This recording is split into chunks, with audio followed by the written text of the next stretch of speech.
Vozes. Olá, gostaria de contar algo que aconteceu comigo e que até hoje tenho dúvidas se realmente aconteceu. Não costumo falar sobre este ocorrido, pois temo que as pessoas me achem louca e também é algo que mexe muito comigo. Por isso não é uma experiência que me sinto à vontade em falar. Não pretendo me identificar, mas deixo com vocês o meu relato. Sofro de depressão, ansiedade e síndrome do pânico. Hoje faço tratamento e estou bem. Porém, quando eu tinha 21 anos, eu não tinha noção de que eu sofria dessa doença. Mas eu sabia que havia algo de errado comigo. Ao mesmo tempo que eu estava sempre tentando dizer para mim mesma que tudo que eu sentia era normal. Foi quando passei por crises muito fortes. Eu já havia tido crises quando mais nova. Hoje em dia eu reconheço isso. Além de ter tentado suicídio algumas vezes. Mas na época eu mentia para mim, dizendo que era apenas coisa de adolescente. Mas nessas crises que eu estava tendo aos 21 anos, estavam mais fortes e com sintomas que eu não tinha antes. Eu estava desempregada e não tinha muita expectativa. Eu morava numa cidade bem pequena do interior. Eu morava numa casa grande que era a última casa da rua. Junto com a minha casa, a rua também acabava, ou seja, na frente da minha casa havia aquele asfalto feito de pedras e na lateral a rua já era de terra e não havia mais casas. Um pouco mais para frente da minha casa havia o cemitério antigo da cidade, cujos fundos davam naquela mesma rua de terra. Apesar disso, eu gostava daquela casa. Tinha uma varanda onde eu gostava de ficar à noite olhando as estrelas. Porém, naquela época, confesso que passei alguns dias trancada em meu quarto, sem levantar da cama. Eu não tinha vontade de fazer nada. Eu apenas ficava deitada. À noite, eu não conseguia dormir. Ficava acordada dentro do quarto. Tinha crises de choro, pensamentos suicidas. Às vezes sentia uma vontade imensa de beber algo alcoólico, como se eu estivesse em abstinência.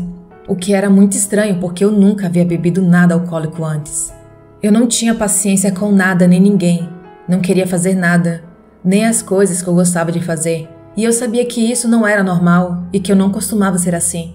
Porém, minha família parecia entender muito menos do que eu e apenas reclamava comigo dizendo que eu era muito chata. E eu não os culpo, afinal, não devia estar sendo fácil lidar comigo naquela época. Tudo que eu fazia era minhas obrigações na casa e depois voltar para minha cama. Foi quando eu vi um vídeo de uma youtuber que eu gostava muito, relatando sobre a depressão dela. E quanto mais ela falava, mais eu me identificava. Aquilo me preocupou, mas fez com que eu tomasse uma atitude. Eu pensei, não quero ficar doente.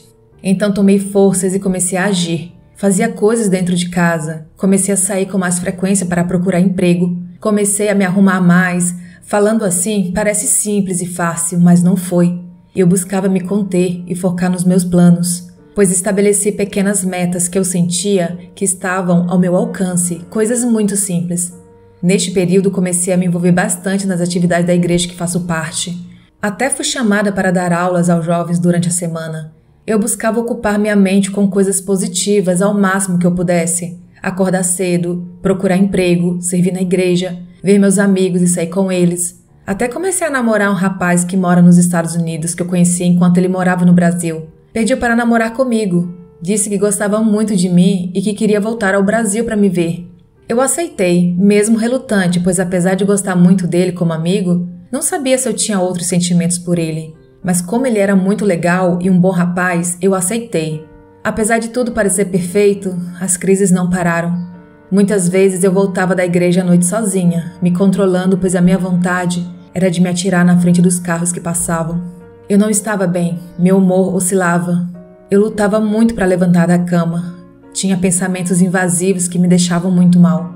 Às vezes tinha dificuldade para respirar, dificuldade para dormir. E ainda tinha aquelas crises de abstinência que eu não entendia.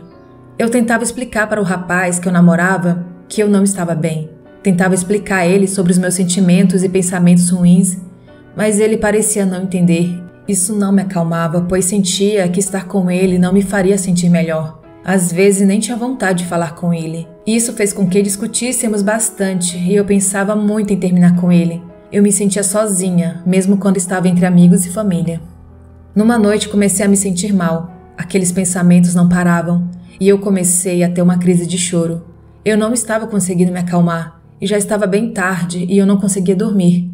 Foi quando, sem pensar muito bem no que eu estava fazendo, saí de casa, Saí sem que ninguém visse e fiquei andando na rua sem saber para onde ir. Voltei para casa e fiquei olhando para o portão. Não tinha vontade de entrar. Então pensei em ir na casa de um amigo que geralmente gostava de ficar acordado de madrugada. E nós éramos muito amigos e eu já havia feito isso antes. Para chegar na casa dele, tinha um atalho pela rua de terra que passava atrás do cemitério. Era muito escuro e vazio por lá, mas eu fui mesmo assim. Quando cheguei na rua da casa desse amigo, um carro passou por mim muito rápido. Senti muita vontade de me jogar na frente, mas me controlei e corri para a porta da casa do meu amigo. Bati, gritei, chamei, mas nada dele atender. Olhei a hora e vi que já era 3 da manhã. Vi o quanto eu estava sendo inconveniente e resolvi voltar para casa. Voltei pela mesma rua de terra atrás do cemitério. Foi quando ouvi uma voz que dizia: "Tá vendo só como você é inconveniente? Ninguém gosta de você, você não presta." Eu me assustei e fiquei parada escutando. A voz continuou: "É por isso que você devia morrer mesmo." Comecei a chorar e respondi à voz dizendo que ele estava certo, que eu deveria morrer. E a voz continuou: "Você deveria parar de enganar aquele rapaz que você namora. Ele pensa que você é uma boa pessoa, mas você sabe que você não é. Você não merece ele e só vai fazer ele sofrer." Eu respondi que iria terminar com ele e que não continuaria iludindo o rapaz. A voz então começou a me xingar, dizendo que ninguém me amava, nem mesmo a minha família. Foi aí que eu comecei a olhar em volta e me perguntar de onde estava vindo aquela voz. Eu estava falando com ela sem nem me perguntar de onde vinha. Eu estava sozinha no escuro, bem atrás do cemitério. A voz continuou a me xingar. Fechei os olhos com toda força e disse que o que dizia não era verdade e que era para me deixar em paz. Em seguida, a voz parou. Eu abri os olhos com uma sensação de alívio. Foi quando vi uma luz vindo em minha direção.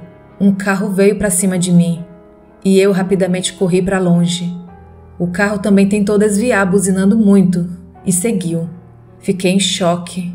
Quase fui atropelada. Fui correndo para casa e chorei até dormir. Não ouvi mais aquela voz. Também terminei o namoro com o rapaz, que ficou um pouco magoado, mas acho que foi melhor assim. Tive muitos altos e baixos, mas sinto que agora estou melhor. Confesso que tenho muito medo de ouvir vozes novamente como naquele dia. E me pergunto se não imaginei tudo, se não era a minha própria mente. Mas a sensação que eu tinha era de que havia outra pessoa falando comigo. Esse relato foi enviado no e-mail assustadoramente@outlook.com.